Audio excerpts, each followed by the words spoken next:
Yesu alimwambia Petro, tweka mpaka kilindini. Na tunataka kuangalia kilindi cha hoja za kitheolojia na kifalsafa asubuhi ya leo.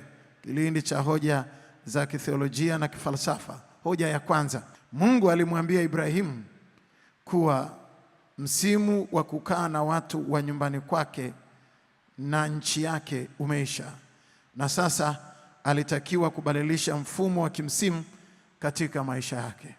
Mungu alimwambia Ibrahim kuwa msimu wa kukaa na watu wa nyumbani kwake na nchi yake umeisha, na sasa alitakiwa kubadilisha mfumo wa kimsimu katika maisha yake. Kubadilisha mfumo wa kimsimu katika maisha ya Ibrahim na katika maisha ya kwake. Na unaweza ukaangalia bango letu linaloonyesha Ibrahim akiwa anaondoka kwao. Mungu alimwambia Ibrahim kuwa msimu wa kukaa na watu wa nyumbani kwake na nchi yake umeisha, na sasa alitakiwa kubadilisha mfumo wa kimsimu katika maisha yake.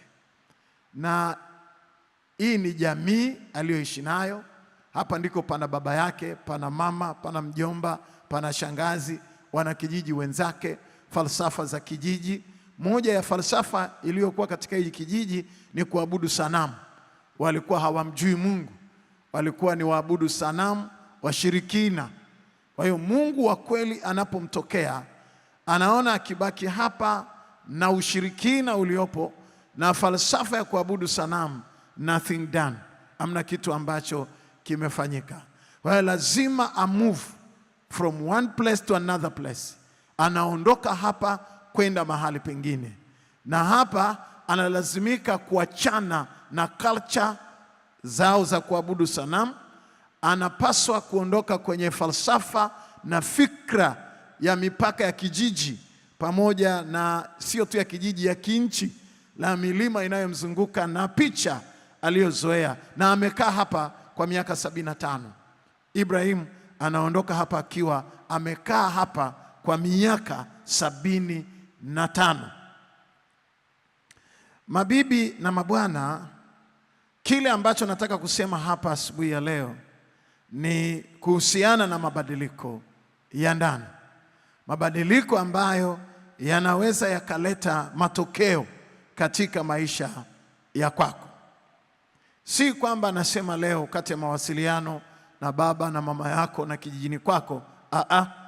Lakini kuna mambo ambayo kimsingi yanaweza yakatesa maisha yako kwa miaka mingi kama hutakubali kupata inner changes, mabadiliko ya ndani na fikra za ndani.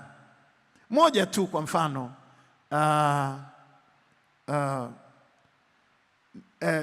ninaposema leo kwamba kuna mabadiliko ambayo lazima yatokee kwenye fikra zako. Nina mwanangu hapa kwa mfano, Kaduma. Hebu simame utupungie mkono bwana. Na kijana wangu kama huyo hapa, yuko hapa Dar es Salaam. Na ana viela vya change siku hizi. Nimeweka vigari vyake wakfu, ana kama visemitrela si vitano si vingapi.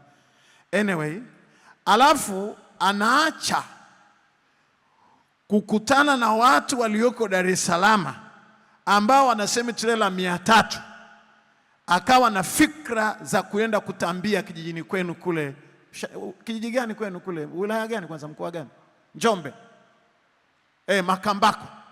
Sasa ukakuta anaenda kuwatambia wazee aliowaacha Makambako. Huo ni uenda wazimu. Kwa sababu kweli akienda Makambako ni tajiri, lakini akiwa Dar es Salaam, huyu tunamtuma kwenda kubrush viatu na akimbie speed, ana hela. Semitrela 4-5, watu wana semitrela 300. Nataka kuzungumza nini hapa?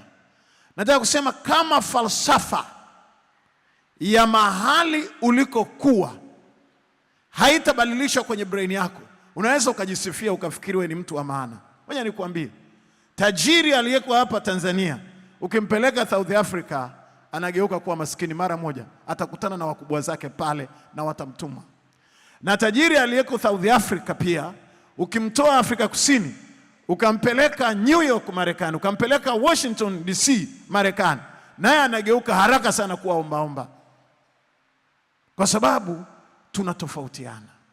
fikra za mahali ulipo zisikufanye ukawa dormant, yaani ukakaa pale ukajisifia ukafikiri mchungaji Kimaro ni mhubiri hapa Tanzania.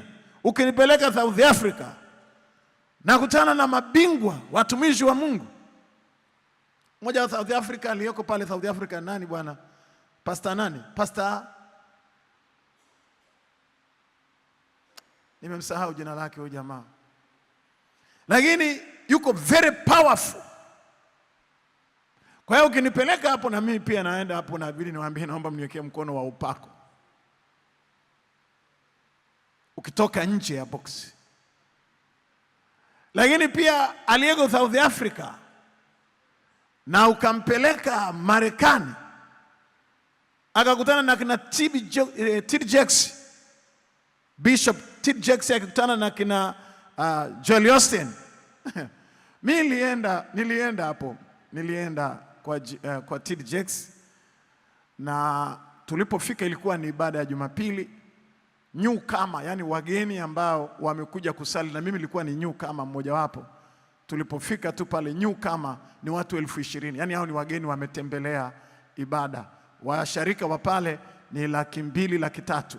Gari unapaki Tegeta, unaingia kwenye basi, yote ni uwanja wa kanisa. Yani gari yako ukija unapaki kama kule Tegeta, alafu unaingia kwenye mabasi ya kukupeleka mlango wa kanisa. Oi, trafiki wanaofanya kazi kwenye ibada kwa siku moja pale kwa T.D. Jakes, Texas. Yani trafiki ambao wako pale ni zaidi ya 300 kupanga magari, kuhakikisha usalama hivyo. Na mahali ulikopaki gari, wengine tumepaki Tegeta, wengine wamepaki kama Mwenge. Kwa hiyo wewe ukimaliza ibada ujue location yako na basi namba gani umekuja nayo ikurudishe mpaka ulipopaki gari yako, vinginevyo utamangamanga vibaya mno. Ni umekuja kanisani, na mimi nina kikanisa changu ninapaki ni hapo na haijajaa bado. Tofauti ni kifo na usingizi. Nikaenda kanisa lake, kuingia huko kanisani unapanda kwa lifti. Hizo ghorofa unapanda kwa lifti, ni zaidi ya uwanja wa mpira. Hivyo akimaliza kuhubiri kitabu kinatoka hapo hapo.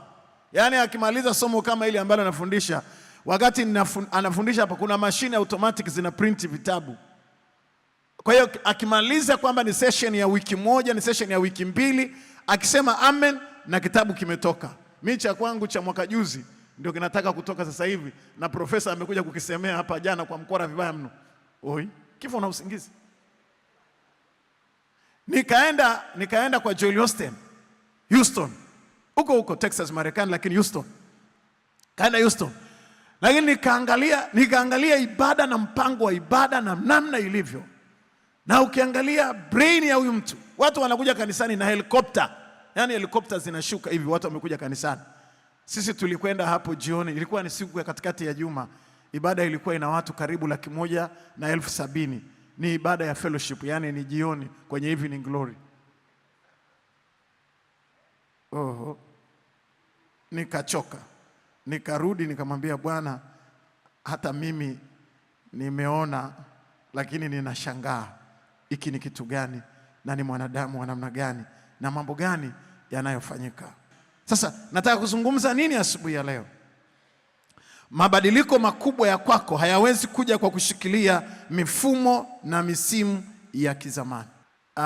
Maendeleo ni pamoja na break chain, uweze kukata mnyororo. Kila mtu ana mnyororo wa kifikra, mnyororo mkubwa sana katika ufahamu, mnyororo mkubwa sana katika culture. Wakati mwingine kuna culture nzuri, kuna tamaduni nzuri za discipline, za nidhamu, lakini kuna maisha ya kimfanano ambayo wakati mwingine you must break it. No way.